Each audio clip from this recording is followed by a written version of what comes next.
बदलते भारत की शान।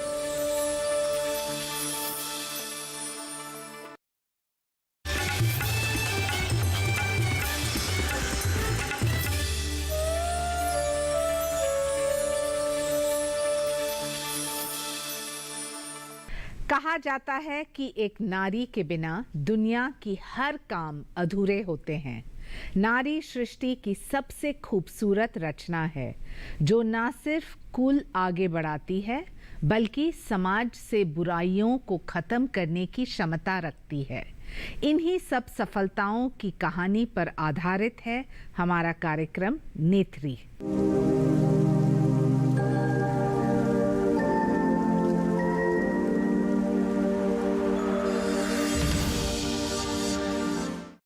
नमस्कार, स्वागत है आप सबका हमारे विशेष कार्यक्रम नेत्री, महिला सांसद और उनकी कहानियां।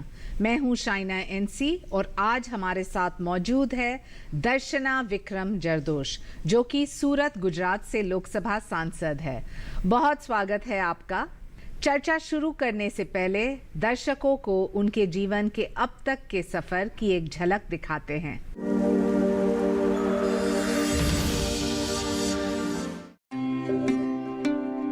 दर्शना जरदोश एक राजनीतिज्ञ हैं जो लोकसभा सदस्य के रूप में सूरत, गुजरात का प्रतिनिधित्व करती हैं।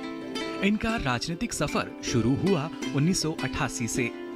2014 में दर्शना जरदोश मतों के ऐतिहासिक अंतर से 16वीं लोकसभा के लिए चुनकर आईं। 2019 में भी भारी मतों के साथ 7वीं लोकसभा के लिए विजयी हुईं। दर्शना जरदोश का जन्म 21 जनवरी 1961 में सूरत, गुजरात में हुआ। वहीं से इन्होंने अपनी बीकॉम की degree sir KP college of commerce, Surat, Gujarat से प्राप्त की। साथ ही NIIT राष्ट्रीय सूचना प्रौद्योगिकी संस्थान से की।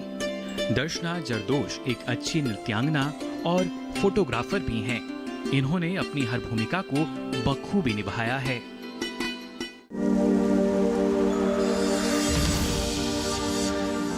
तो देखा आपने दर्शना विक्रम जरदोश के अब तक के सफर के बारे में।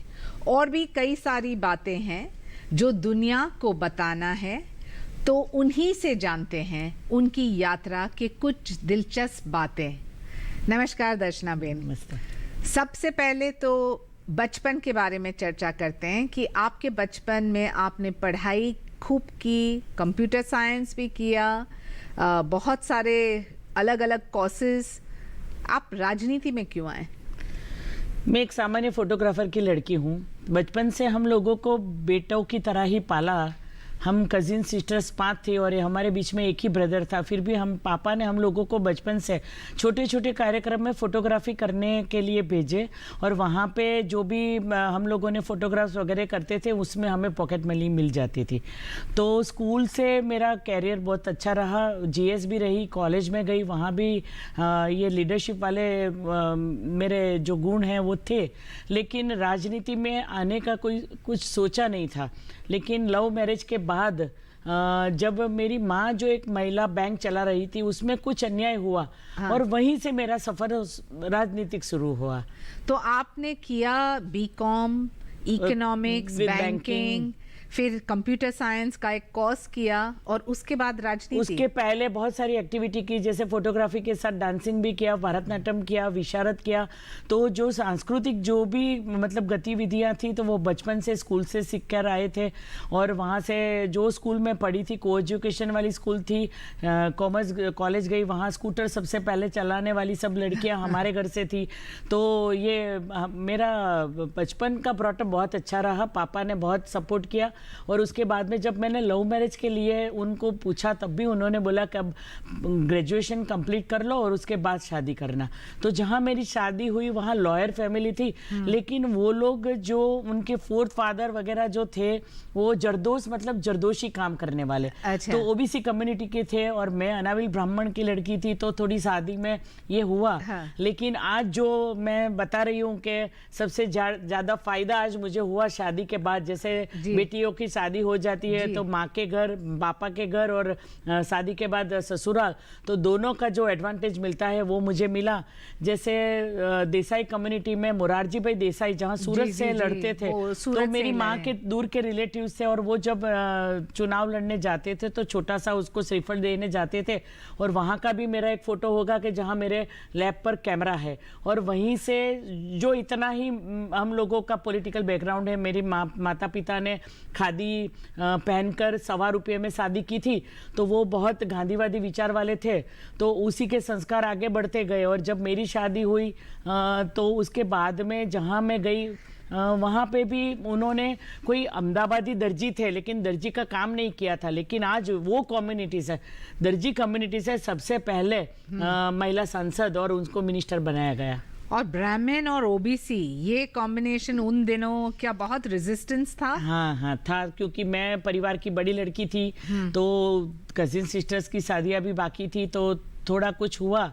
लेकिन उनका जो उनके घर का माहौल था, एजुकेशन का, उनके प्रति जो व्यवहार था उनका, जो मेरे जिस तरह से मैंने सोचा, जो सच में अनाविल कम्युनिटी ज़्यादा कंजर्वेटिव है, उससे ज़्यादा मुझे ब्रॉड माइंड वाला मुझे ससुराल मिला, जहाँ सब लोग पढ़े लिखे थे, जो मेरे शौक के हिसाब से मुझे आगे जाने दिया उन लोगों ने। राजनीति कैसे आया? मेरी माँ ने एक बैंक शुरू की थी और बैंक में कुछ रॉन्ग इन्वेस्टमेंट की वजह से कुछ झगड़ा हुआ और वहां से मेरी सफर शुरू हुई। जहां हमारे सांसद थे तो मैं मेरे वार्ड से शुरुआत की, जहां मैं थी वहां से मैंने उनको सपोर्ट करना शुरू किया। तो आप वार्ड से आगे बढ़ी, फिर महिला मोर्चा की अध्यक्ष बनी शहर की, फिर मैं अनकॉन्टेस्टेड सबसे पहली कॉर्पोरेटर बनी, जहां मैं उस दिन नरेंद्र भाई का पहला फोन आया था, क्योंकि पूरे गुजरात की महिला कॉर्पोरेटर थी जिसको सुबह टिकट मिला और शाम को मैं जीत गई थी। तो चुनाव में कभी गई नहीं, चुनाव सबसे पहले 2009 में मैंने संसद का लड़ा। तो कॉर्पोरेशन का सफर अच्छा रहा। फिर कॉर्पोरेशन के सफर के बाद में 5 साल के बाद में जब लग रहा था मैं मेयर बनूंगी, मैं एमएलए बनूंगी, तो उस टाइम पे हम लोगों को घर पे बिठा दिया गया। नो रिपीटिशन फॉर्मूला में आगे बढ़ने का मौका हट गया। नरेंद्र भाई ने पूछा भी हम लोगों को एक बार कि क्या आप लोग नाराज नहीं है, लेकिन सच में मेरी ट्रेनिंग वहीं से शुरू हुई, क्योंकि उसके बाद मैं महिला मोर्चा में जनरल सेक्रेटरी गुजरात में थी। और जिस तरह से नरेंद्र भाई और आनंदीबेन ने हम लोगों का ब्रॉटअप किया, जिस तरह से हम लोगों का जैसे संस्कार सिंचन किया, ट्रेनिंग मिला, तो 26 जिले और 7 महानगर में महिला सम्मेलन, जो 1 लाख से 1.5 लाख की महिलाओं के बीच का था, वो करते करते हम लोग जब 2009 तक पहुंचे, तब हम लोगों को ये इलेक्शन वाली प्रोसेस में डाला था कि तो आपको पता चला कि कैसे है। तो मैं सक्षम हो गए। मैं पास वाले एरिया में गई थी कि जहां मैं जो लोग कॉर्पोरेशन संसद के चुनाव के लिए अपना जो कर रहे थे कि हमको चुनाव लड़ना है, तो मैं भरूच में थी और भरूच में चुनाव लड़ते लड़ते मुझे सूरत का टिकट मिल गया। जिस दिन टिकट मिला उस दिन सबसे पहले रोना आ गया, क्योंकि सोचा था कि मैं एमएलए तक जाऊंगी, गुजरात तक सोचा था, वहाँ मैं स्कूल बोर्ड में भी रही, वहाँ मैं एक बोर्ड में भी रही, वहाँ तो आगे दिल्ली तक, क्योंकि दिल्ली मैंने देखा नहीं था। हाँ। तो सबसे पहले 2009 में चुनाव के बाद में आपका पहला चुनाव था। दर्शना बेन, 30 साल कोई महिला को राजनीति में रहना बहुत लंबा समय है, और कभी कभी हमने देखा है कि महिलाओं को पुरुष से ज्यादा संघर्ष भी करना पड़ता है। आप जब इलेक्शन लड़े 2014 में, आपको सबसे ज्यादा वोट्स मिले 5,33,000, मीनिंग पूरे देश में कोई महिला नहीं थी जो आपके करीब भी आ सके जीत में। नहीं, 2009 में मैं 75,000 वोटों से जीती, और 2014 में जब हम लोगों ने ये सफ़र तय किया, तब उसके बाद में ये लोगों के बीच में जाना, उनके साथ में जो नरेंद्र भाई की सोच थी, किस तरह से योजनाओं को लोगों तक पहुंचाना, उसके बाद में ये हुआ। और उस टाइम पे ये सपोर्ट भी मिला कि 2014 के चुनाव में नरेंद्र भाई को प्रधानमंत्री बनाना था। तो गुजरात के लोग और सूरत के लोग ज़्यादा पसंद करते हैं उनको, जैसे हर 100 में से 75 वोट बीजेपी को मिला, तो बीजेपी का गढ़ माना जाता है हम लोगों का। और वहां से ये 2014 और फिर 2009 में भी 76% तक मेरा वोट शेयर रहा। लेकिन 2014 में 5,33,000 और फिर 2019 में 76% वोट शेयर लेना, ये एक बहुत बड़ी उपलब्धि है, क्योंकि लगातार एक एंटी इनकम्बेंसी भी आता है जो आपके क्षेत्र में नहीं आया, और सूरत के लोग ने आपको ही चुना हर बार। नहीं आता है। जैसे विधानसभा चुनाव में हमें संघर्ष करना पड़ता है। आपने जैसे पूछा महिलाओं का संघर्ष, तो मैं इतना अपने आप को लकी मानती हूँ कि आनंदीबेन और नरेंद्र भाई के साथ में जो ट्रेनिंग हुई, तो हम लोगों को कंफर्ट जोन ज़्यादा मिला। गुजरात में जिस तरह से उनकी सोच थी कि pending issues of the state with central government, जो हम लोगों ने अच्छे से उनका कनेक्ट किया। जो हम लोग संसद में आते थे तो बाकी गुजरात से सिवाय और स्टेट के लोग को लगता था कि अच्छा नरेंद्र भाई ने इतना तैयार करके भेजा, तो हमें 2009 में यहाँ के क्या करना था वो भी एकदम क्लियर था। 2014 के बाद में उनको देख देख के आगे बढ़ना था। तो ये संघर्ष तो नहीं बोल सकती मैं, लेकिन इतना कह सकती हूँ कि पुरुष प्रधान समाज में जो आपको, मुझे और कोई भी फील्ड की महिला को जो संघर्ष करना पड़ता है वो आता है, लेकिन हम लोग उससे बाहर निकल के अपने आप को अगर काम में ज़्यादा अपने डेडिकेट करते हैं तो ये इसमें से बाहर निकल जाते हैं। दर्शना बेन, सूरत के सबसे अहम मुद्दे कौन से हैं और कौन से ऐसे योजनाएं हैं जो आपको लगता है कि हाँ सही में इससे आपके महिलाओं को फर्क पड़ा है? 2009 में जब मैं चुनाव लड़ी, हम लोग 2 सांसद थे और उस समय पे सबसे बड़ा इश्यू था कनेक्टिविटी का, जो दिल्ली आने के लिए सिर्फ ट्रेन से था, एक ही ट्रेन थी। आज उस सफ़र तय करते करते सूरत का ग्रोथ, जो एक स्टेशन का ग्रोथ 0% से जो एक ही फ्लाइट थी 3 दिन आती थी, उसके बदले में आज 54 फ्लाइट से और हर देश के हर एक शहर से जो जिसकी कनेक्टिविटी है, तो ये सफलता का ग्राफ रहा। जैसे रेलवे कनेक्टिविटी, ट्रेन की कनेक्टिविटी, जो जिस तरह से आज मैं रेल मंत्रालय में मैं मंत्री बन के आई हूँ, तो सबसे ज़्यादा रेवेन्यू देने वाला गुजरात का स्टेशन वही है। सबसे ज़्यादा स्टेट से कनेक्ट होने वाला शहर गुजरात है, क्योंकि सूरत है, क्योंकि उनको मिनी भारत कहा जाता है। तो जहाँ बिहार, उड़ीसा, यूपी सब जगह से, तमिलनाडु से, साउथ से, पंजाब से लोग आते हैं, जिन्होंने जिनकी सबकी कर्मभूमि बनी हुई है। क्योंकि 3 बड़े जो उद्योग है, जरी उद्योग, डायमंड उद्योग और टेक्सटाइल उद्योग, तो उनके साथ जुड़े हुए इश्यू के लेके हम आगे बढ़े। जब 2014 में नरेंद्र भाई ने जीएसटी डाला, तब वो जो कपड़ा मंत्रालय था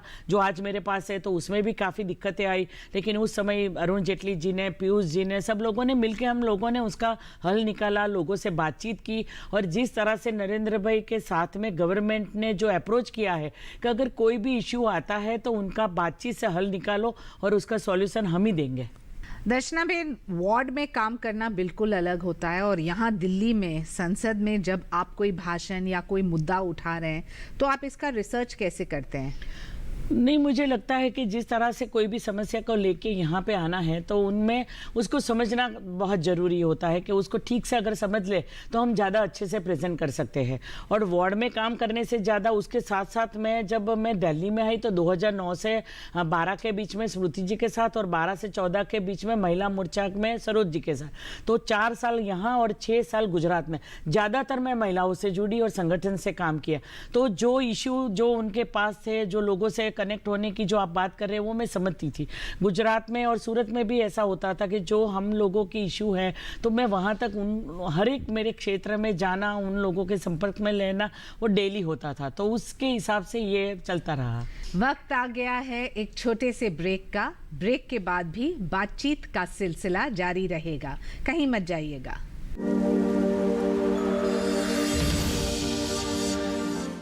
जानेंगे क्या है किसानों का हाल, हम पहुंचेंगे आपके गांव, मिलेगा सरकारी योजनाओं का ज्ञान, जब लगेगी चौपाल। देखिए चौपाल चर्चा, सोमवार से शुक्रवार सुबह 9 बजे सिर्फ दूरदर्शन किसान पर।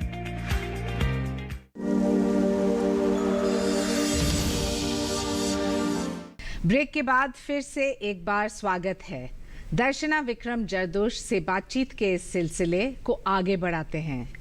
दर्शना जी, गुजरात एक बहुत ही अलग एग्जाम्पल है, विचित्र है एक ढंग से, जहां 2 सांसद फिर बढ़ते गए और हर एक महिला जिनको मौका मिला वो जीत के आती है। क्यों? नरेंद्र भाई ने जब पहली बार टिकट दिया ना सबको, तब भी ऐसा था, जहां उनका बेस होता है ना, 7 एमएलए बीजेपी विन होते हैं, वहीं महिला को टिकट देते हैं। किसी भी महिला का फैमिली बैकग्राउंड नहीं है, जो अपने अपने क्षेत्र में आगे खुद बढ़ी है, ऐसी महिला को वो आगे लाए। तो जैसे पहली बार 2009 में हमको 3 महिला को टिकट मिला, अध्यक्ष और महामंत्री दोनों को, हमने 100% रिजल्ट दिया, तीनों में से तीनों जीत कर आ गई। फिर वो 4 हुई, जब 2014 में उनको अपनी सीट खाली करनी थी तो उन्होंने 1 को और ज़्यादा दे दिया, तो 5 हुआ। 2019 में हम आगे बढ़ते गए, जिस तरह से वो 2000 में हम 19 में 6 हुए।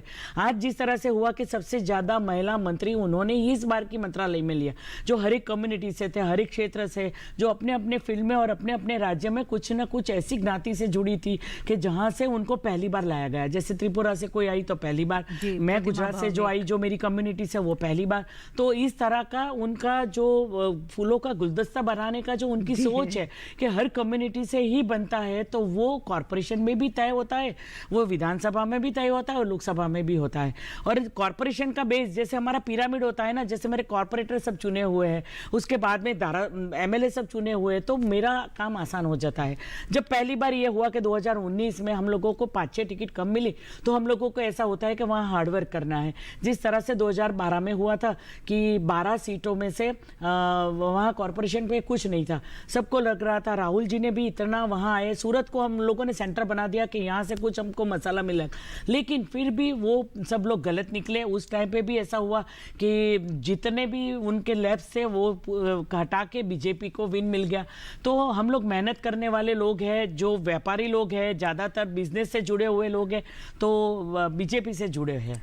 तो डायमंड मैन्युफैक्चरर्स, डायमंड के जो फैक्ट्रीज हैं, टेक्सटाइल के जो काम करते हैं, महिलाओं को जो मौका मिलता है, उसके लिए क्या आपने एक रूपरेखा बनाया? क्योंकि कनेक्टिविटी तो एक चीज होती है, लेकिन व्यवसाय में लोगों को बहुत हाँ जी है। जो ईज ऑफ डूइंग की जो बात होती है, जहाँ पे उनको अच्छा सा माहौल मिले, जैसे कॉरपोरेशन जो अच्छी सुविधा दे रही है, लाइट, रास्ता, गटर, पानी, वो तो है, उसके साथ में 24 घंटे ये सब प्रोवाइड करना, उसको जो बिजनेस को चाहिए, जो पानी चाहिए, जो टेक्सटाइल को चाहिए, वो सब है हमारे यहाँ। टेक्सटाइल पार्क इतने सारे बने हुए हैं, कोई भी कपड़ा ऐसा नहीं पूरे देश का, दुनिया का, कि जो सूरत में ना बनता हो। ये नायलॉन हो, विस्कोस हो, मैनमेड हो, या तो जरी का काम हो, सब यहाँ बनता है। डायमंड की कटिंग पॉलिश 100 में से 90 डायमंड सूरत में बनते हैं। अब उनको ब्रांडिंग पे जाना है। जिस तरह से नरेंद्र भाई की सोच है कि अगर हमको दुनिया को मुट्ठी में करना है तो इंटरनेशनल ब्रांड तक पहुंचना चाहिए, तो ये सोच उन्होंने सूरत के व्यापारियों को दी है। जो उनको लगता है कि ये हमारी सोच कोई पूरी कर सकता है, तो नरेंद्र भाई कर सकते हैं। और दर्शना बेन, अभी आपको एक जिम्मेदारी और रेलवेज और टेक्सटाइल, इसमें क्या है आपकी भूमिका और कैसे आपके क्षेत्र के लोगों तक आप पहुंचाएंगे आपका काम? 2017 साल के बाद ये मिनिस्ट्री सूरत को मिली है। जब काशीराम भाई राणा थे तब वो थे। मेरी कम्युनिटी जैसे पापा वाली को मोरारजी देसाई के बाद में किसी महिला को यहाँ पे मिला, ओबीसी जो सबसे ज़्यादा है, तो हमारी सब कम्युनिटी, सब लोग इतने खुश है। तो टेक्सटाइल तो मैं पूरे 12 साल करती रही थी, तो ये विषय मेरे लिए नया नहीं है। मैं और उसमें मेरा दे सकती हूँ इनपुट वगैरह, जो जानना है उसका रिजल्ट देना। कल ही हम लोगों ने एक रिजल्ट दिया, जिस तरह से हुआ कि विस्कोस पे एंटी डंपिंग ड्यूटी डालनी थी, पीयूष जी को जिस तरह से कन्विंस किया, और हम आज वो फेवर में आया सूरत वाले लोगों के। डायमंड का भी ऐसा है, सबसे कोविड के टाइम में, पेंडेमिक टाइम में भी अगर कोई एक बिजनेस चलता था इंटरनेशनल मार्केट में, तो डायमंड वाला चलता था। तो इसका भी ऐसा ही है कि उनको भी बहुत सारा सपोर्ट जो चाहिए वो हमारे यहाँ कॉरपोरेशन, जो फैक्ट्रियाँ हैं उनकी एक्सपोर्ट सिस्टम, दुनिया का सबसे बड़ा डायमंड हब सूरत में बनने जा रहा है। अगर ये नरेंद्र भाई नहीं लाते, जिसका ओपनिंग करने जा रहे हैं, आज मैं रेलवे मंत्रालय में हूँ, तो रेलवे का पीपीपी का मॉडल जो सबसे बड़ा सूरत का हब बनने वाला है, जो सबसे जैसे गांधीनगर में खुला उनके सपनों का स्टेशन, ऐसा सूरत में बनने वाला है। तो जिस तरह से कनेक्टिविटी सिर्फ एयरपोर्ट की नहीं, रेलवे की भी होती है, और इंफ्रास्ट्रक्चर जो सब बिजनेस को चाहिए, वो सब सूरत में कॉरपोरेशन, राज्य सरकार और केंद्र सरकार, तीनों का मेल अच्छा है। दिक्कतें क्या है? अब तो ज्यादा नहीं दिख रही है क्योंकि जितनी दिक्कत आती है हम लोग उनको सॉल्व करते जाते हैं। तो ज्यादातर ऐसा ही रहता है कि हम लोगों को 2-3 महीने लगती है कि ये दिक्कत है, बाद में जिस तरह से नरेंद्र भाई ने सरकार में जो अपनी सोच रखी है बातचीत का माध्यम, वो बहुत अच्छा है कि कहीं पे भी जाओ अपने मंत्रालय लगते हैं। जैसे कल नितिन जी ने एक मीटिंग बुलाई थी कि रोड पे हम लोगों को क्या विजन करना है। सबसे ज्यादा मंत्री इस बार यहाँ से मिले हैं, गृह मंत्रालय अमित जी के पास है। नरेंद्र भाई अपनी खुद की उनकी जो सोच होती है कि हर एक क्षेत्र के बारे में उनको कुछ ना कुछ पता होता है। तो हम लोगों को लगता है कि उनका ये मार्गदर्शन जो हम लोगों को मिलता है तो वो चैलेंजेस जैसा लगता नहीं, हमें आसान तरीका लगता है कि विजन क्लियर है हमारे पास। 2024 है, 75 ईयर्स जो हमें आज़ादी के हैं उनकी सेलिब्रेशन के लिए कुछ ना कुछ नया आइडिया देना है। अभी जैसे हैंडलूम डे आया तो मैं सबको लेके, सभी महिला सांसदों को लेके मैं दिल्ली हाट चली गई कि चलो हमें हैंडलूम को प्रमोट करना है। तो इस तरह से होता है कि कुछ भी बात में 75 जोड़ के हम लोगों की आज़ादी का अमृत महोत्सव जो तैयार करना है। और 2024 चुनाव से पहले जो ये 2 साल कोविड के हमारे खराब हुए हैं तो उनको डबल गति से आगे बढ़ाना है। हमारे पास 3 साल है, 3 साल में हम लोगों को इतना टारगेट अचीव करना है, वो रेल मंत्रालय में हो या टेक्सटाइल में हो या मेरे शहर के लिए हो, तो हम करेंगे। कौन से महिला से आप स्वयं प्रेरित है, जिनका एक सोच विचार से आप प्रभावित हो या जिनके जिंदगी से आपको प्रेरणा मिलती है, कौन है ये? जिस तरह से बचपन से हम लोग आगे बढ़ते हैं तो सबसे पहले माँ होती है जो हमारी सहेली के रूप में हमारे साथ जुड़ती है। बाद में जब मैं गुजरात में पॉलिटिक्स में आई तो आनंदीबेन जो है तो माँ की भूमिका में वो आगे बढ़ी। दिल्ली में आए तो सुषमा जी थे जो उनका मार्गदर्शन मिलता था 2009 में। 2014 में ये रोल बदल के ऐसा आगे बढ़ा कि स्मृति जी जुड़ गई, उसके बाद में आगे बढ़े तो निर्मला जी जुड़ गई। तो ऐसा होता है। और जब मैं तो इतनी खुश नसीब हूँ जो फोटोग्राफी करती थी कि राजमाता की खुद फोटो लेने की मुझे वो मौका मिला है। तो ये जो हम लोगों का आइकॉन होता है, हम लोग सोचते हैं वाजपेयी जी का जो आई कॉचिंग फोटो जो फोटोग्राफी के तौर पे मैंने लिया हुआ है वो किसी के पास नहीं होगा। उनकी 75th बर्थडे जो सूरत में सेलिब्रेट करके उनकी केक काटी थी उसके बहुत सारे फोटोग्राफ्स मेरे पास है। नरेंद्र भाई का लुक खुद जो ब्लैक एंड व्हाइट से इतनी व्हाइट वाली जो दाढ़ी तक वो पहुंचे हैं। तो एक बार उनकी बर्थडे के दिन मैंने उनको जो पूरा बना के दिया था तो उनको लगा था मैं ऐसा था। तो मतलब छोटे से नरेंद्र भाई जो हार्डवर्क करने वाले और वहां से आज जो अप टू डेट जो उनके कपड़े रहते हैं, जो सब हम लोग सोचते रहते हैं कि उनकी एक पर्सनालिटी हो गई, तो उनका पूरा ग्राफ फोटोग्राफी के हिसाब से मैंने देखा है। सुषमा जी के साथ ऐसा हुआ था कि एक दिन सुषमा जी और सोनिया जी साथ में थे और दोनों ने एक दूसरे के कंधे पे हाथ डाला था। ऐसे फोटोग्राफ जो है तो बहुत सारी ऐसे मौके मिले कि जो फोटोग्राफी विजन से जो एक सामान्य फोटोग्राफर की लड़की यहाँ तक पहुंची जिसमें सबका सपोर्ट रहा और उसके साथ में मुझे जो अचीव करना था, मुझे काम करने में मजा आया। तो दर्शना बेन, जो आप राजनीति में नहीं थे, संसद में नहीं बैठे, आज मंत्री नहीं थे, तो आप एक फोटोग्राफर बनना चाहते थे? नहीं, फोटोग्राफर तो नहीं बनना था, मैं अच्छी हाउसवाइफ बनना चाहती थी। मैं अच्छा कुक भी कर लेती हूँ। मुझे ऐसा था कि छोटा सा परिवार हो, उसके साथ आपके तो म्यूजिक करती रहती हूँ। ट्रैवलिंग का शौक होता है, जैसे घूमना फिरना परिवार के साथ में, जो अब कम हो गया 2009 के बाद में, फिर भी ये मौके चुरा लेती हूँ। और जब लाइफ में हम आगे बढ़ते हैं, जब 60 के ऊपर जाते हैं, तो सबसे ज्यादा जो आनंद हम लोगों को मिलता है ग्रैंड चिल्ड्रन से मिलता है। जिस दिन मेरी शपथ विधि हुई, मेरे परिवार से कोई हाजिर नहीं था, वो लोग 5 दिन के बाद मुझे मिले।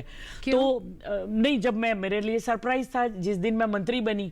तो सूरत से तो कोई आ ही नहीं सकता, सब लोग सूरत में थे। फिर मैंने सोचा कि यहाँ अभी 15 अगस्त के बाद जाना है, तो सब लोगों को 5 दिन के बाद ही बुलाया। तो उसके पहले तो मेरा जैसे मंत्रालय में प्रवेश हो गया था, वो सब हो गया था। उसके बाद में परिवार से मिलना हुआ। तो 3 ग्रैंडसन है कि जिसके साथ में उसके साथ खेल के उसके साथ बाद जो 5 साल के हुए हैं, तो उनका ग्रोथ मैंने बहुत कम देखा। लेकिन 2 साल कोविड में उनके साथ रहने का मौका मिल गया और अब लग रहा है कि ये सब वापस दूर चलने लगा है, क्योंकि ये दोनों मंत्रालय की जिम्मेदारी मिली है। लेकिन लास्ट जो पॉइंट हम बोलते हैं कि कुछ विश बाकी रह जाती है कि कुछ बाकी है क्या, तो है ऐसी कि लड़की नहीं है, क्योंकि मेरा ग्रोथ जो हुआ है तो ऐसा हुआ कि मैं पापा की लड़की थी, उसकी लाडली थी, तो उसके हिसाब से मुझे बहुत अच्छा मिला। जैसे पुरुष प्रधान समाज में 5 लोग थे जो मेरा कहा मानने वाले थे, डोमिनेटिंग में हो गई थी, पापा, एक ही भैया, हस्बैंड ने कहा माना, दोनों बेटों ने माना, तो अब ऐसा हो गया। लेकिन अब मेरी टीम बड़ी हो गई, 2 बहुएं आ गई है, तो हम लोग 3 हो गए, तो 3-3 का हम लोगों का मेल हो गया है। 3 ग्रैंडसन, 3 लेडीज हम लोग घर के, और विक्रम और उसके दोनों साथ आशय और प्रणय, तो पूरा परिवार हम लोग सिमट के रह गए। तो परिवार की खुशी मुझे स्ट्रेन देती आप है। अच्छा गुजराती खाना बनाते हैं? हाँ, मैं बनाती हूँ। यहाँ पे भी ऐसा है, एक दिन नरेंद्र भाई ने प्रधानमंत्री कार्यालय पे बोल दिया था कि महिलाओं का जब मेल था तब, कि वो अच्छी फोटोग्राफर भी है और आप लोगों को तो खाने बनाने का शौक होगा, खाने का शौक होगा, लेकिन टाइम नहीं मिलता होगा, तो आप दर्शना जी को बोल दो, वो आपको अच्छा खाना खिलाएंगी। और लोकसभा में भी देखो, हम हर पार्टी के लोग जो गुजरात के खमन होते हैं, मैं यहाँ पे सबको, हम लोग लास्ट बेंचर जो है लोकसभा में सेंट्रल हॉल में ये खाने का कार्यक्रम करता है, मैं, मीनाक्षी, सुप्रिया जी, तो उस समय कोई पार्टी का वो नहीं रहता, मतलब सौगत राय जी भी आके खाना खाते हैं, महुआ भी आती है। तो ये सब हम लोगों का जो खाने की वजह से, सूरत का जमन और काशी का मरण, तो सूरत की खाने की चीज के हिसाब से मुझे कुकिंग का शौक भी है और मैं फूडी भी हूँ थोड़ी। बहुत अच्छा। मोरारजी देसाई और उनका जो लेगेसी रहा, सूरत के प्रति जो आपके निष्ठा के साथ आप काम करते हैं, उस परिप्रेक्ष्य में क्या सूरत की महिलाओं को आप कोई मैसेज देना चाहेंगे गुजराती में अपने दर्शकों को? ગુજરાતીમાં તો એવું જ કે મોરારજીભાઈ પછી ભલે હું પહેલી સાંસદ બની છું, પણ નરેન્દ્રભાઈના માર્ગદર્શનમાં એમણે મહિલાઓને જે સશક્તિકરણ આપ્યું છે અને જે મજબૂત બનાવી છે, અને એમની જે સોચ હતી કે તમે સશક્ત હશો તો અન્યાય સહન નહીં કરશો, તો એ સાયકલ સાથે જ ચાલતી હોય છે। એટલે તમે તમારી મનગમતી પ્રવૃત્તિ માટે 1 કલાક જરૂરથી કાઢો અને એમાં તમે એક્સપર્ટ બનો, અને એની સાથે સાથે પરિવારને બગાડ્યા વગર, પરિવારનો સાથ લઈને તમે તમારા ફિલ્ડમાં આગળ વધો। आप शायद दर्शनाबेन एक ही मात्र महिला सांसद है जिन्होंने बाइक रैली खूब चलाया इलेक्शन में, और वो फोटो बिल्कुल वायरल हो गया। रैलियां जब भी निकलती है तो कुछ नया करने का हम लोग सोचते हैं। तो ऐसा है कि हम लोगों को ये आदत है कि सूरत कॉस्मोपॉलिटन सिटी है, छोटा शहर है, तो वहाँ रास्ते भी छोटे हैं, तो वहाँ बाइक आसान हो जाती है। रूरल में भी ऐसा होता है और लोगों को लगता है कि हमारे बीच हमारे जैसे सांसद है। तो ये बचपन से जो स्कूटर का ट्रेनिंग पापा ने दिया था, तो वो आगे बढ़ा है। तो अच्छी इसमें पॉलिटिकली भी हम लोग इसमें आगे बढ़ते हैं। अंत में दर्शनाबेन, जो संदेश आप उन महिलाओं को देना चाहते हैं जो इस कार्यक्रम को देख रहे हैं, नेत्री का लक्ष्य है कि महिला सांसद और उनकी कहानियां के साथ जो संघर्ष से प्रेरणा मिलती है, उनके प्रति आप क्या कहेंगे? सभी को नमस्कार। और बहुत अच्छा कार्यक्रम रहा, लेकिन संघर्ष सबके लिए है, जैसे मेरे लिए है, शाइना जी के लिए है और आप सबके लिए भी है। लेकिन अगर हम लोग प्रधानमंत्री जी नरेंद्र भाई की पूरी कार्यशैली देखेंगे तो उनसे हमें पता चलेगा कि कितने घंटे काम करना, अपना फोकस क्लियर रखना, अपना विजन क्लियर रखना और हमारे देश के लिए कुछ भी करना, और हमको इसमें किस तरह से जुड़ना है, हम क्या अच्छा कर रहे हैं, हमारे देश के लिए कर सकते हैं, तो वो करने का थोड़ा सा समय जरूर निकालिए। बहुत बहुत धन्यवाद और बहुत बहुत शुभकामनाएं आप। तो ये थी दर्शना विक्रम जरदोश की कहानी। आम महिलाओं को जीवन में आगे बढ़ने की प्रेरणा देती है। आज समाज में महिलाओं के प्रति सोच बदलने की ज़रूरत है, तभी हमारा देश सही मायने में शक्तिशाली और विकसित देश बन पाएगा। आज शो में बस इतना ही, फिर मिलेंगे किसी और महिला सांसद से और जानेंगे उनके जीवन से जुड़ी दिलचस्प कहानियाँ। मुझे अनुमति दे, नमस्कार।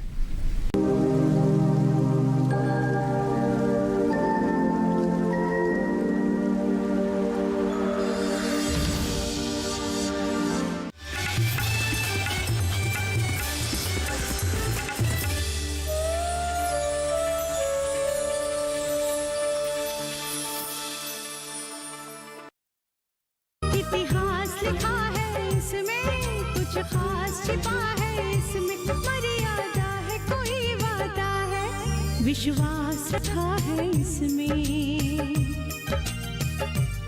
7 फेरों से मिला ये तो उपहार है, मेरा श्रृंगार है। श्रृंगार है। मंगलसूत्र मंगलसूत्र। तू कातरी बाबा स्कूल बॉक्सिंग प्रैक्टिस करने। तेरे को कितनी बार बोला है ये बॉक्सिंग वॉक्सिंग कुछ नहीं होता, नहीं करनी, फिर भी तू अपनी माँ के जैसे समझेगी नहीं। खोपड़े की जगह ना घुटनों में दिमाग तुम्हारा।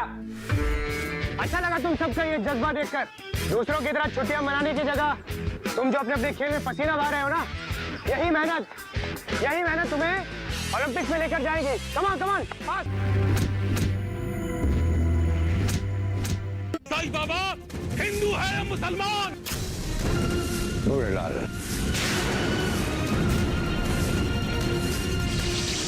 अगर तू काल है तो मैं महाकाल हूं।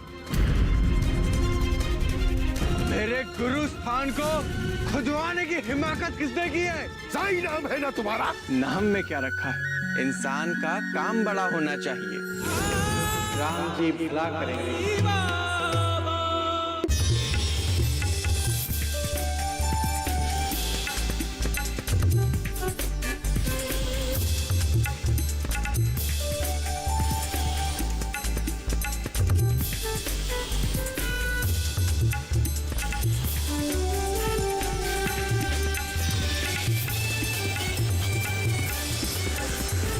दीदी के साथ बदलते भारत की शान।